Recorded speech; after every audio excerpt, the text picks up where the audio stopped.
I'm Jennifer Wenzel. I'm speaking to you from Johns Hopkins University in Baltimore, Maryland. And I want to thank the workshop organizers for bringing us together to be able to talk about cancer equity today.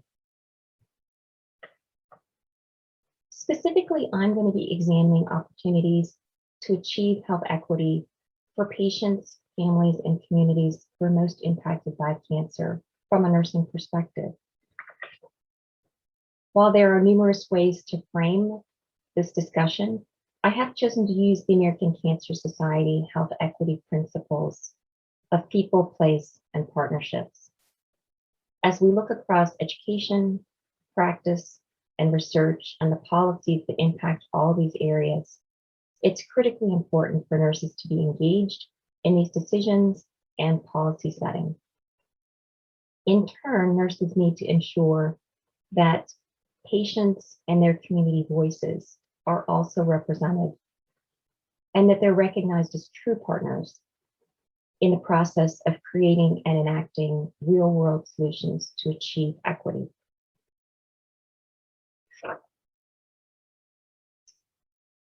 Every day as I enter our building on the East Baltimore campus, I see the words of Isabel Hampton Robb, the American Nurse Association's first president and our first superintendent of nurses at Johns Hopkins Hospital. And I am reminded of the tremendous responsibility that nurses have, the privilege and the responsibility of supporting life and promoting health and quality of life.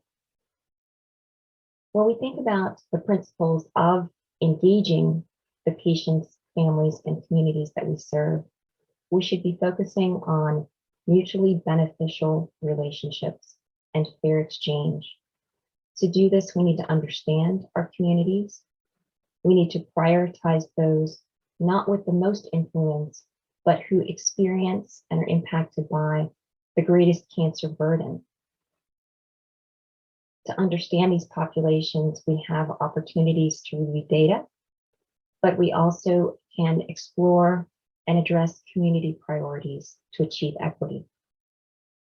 We need to be able to show up in our communities, to ask good questions, to learn through listening, and to be aware that with the questions that we ask and the people who we may feel the most comfortable engaging with may not always be correct.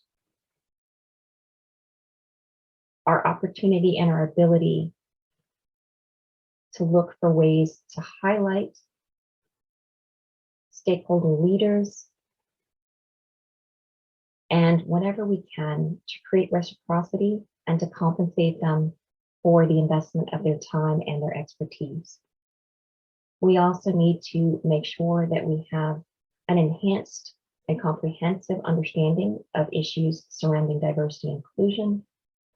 These include prioritizing those living in poverty, our racial and ethnic minorities, LGBTQ communities, people with disabilities, and those who are impacted by geographic disparities, as well as others who've been historically excluded.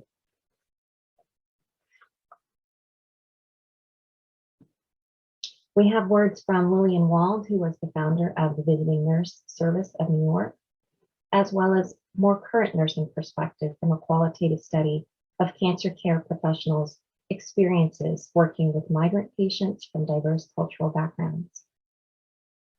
We need to emphasize creating sustainable community solutions to do more than simply providing programs or services. Instead, our focus should be on building relationships to create the healthier communities that we need in order to have a lasting impact on cancer prevention, screening, treatment, and survivorship. Some voices from historic and current leaders.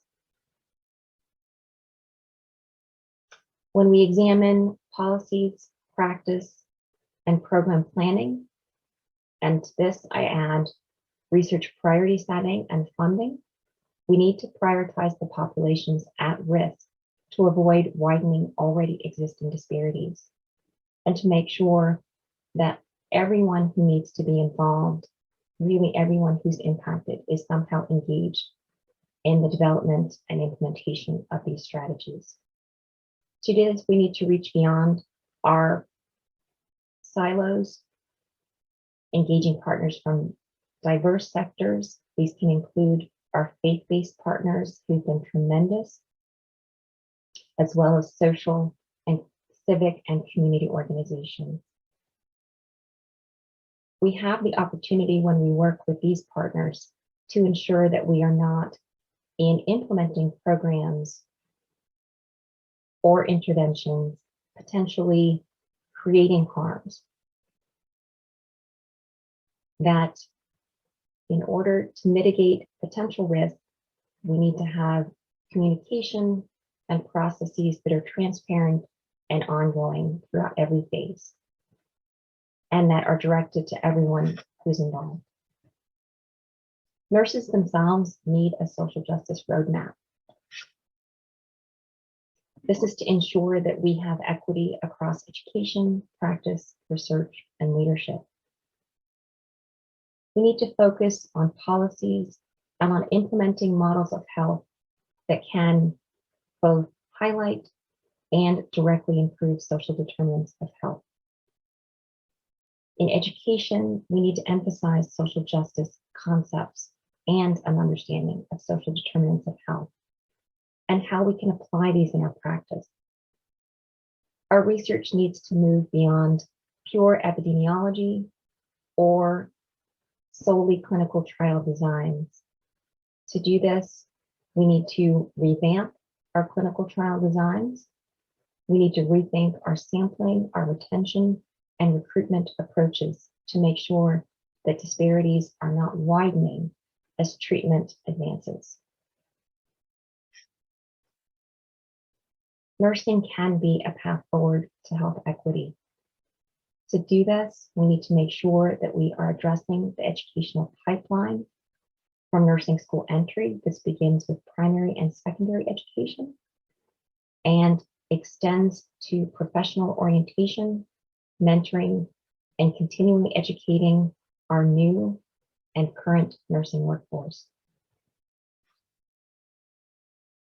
I hope it's been helpful to review these strategies to promote cancer equity and look forward to having a discussion about these and other approaches. Thank you for the opportunity to present.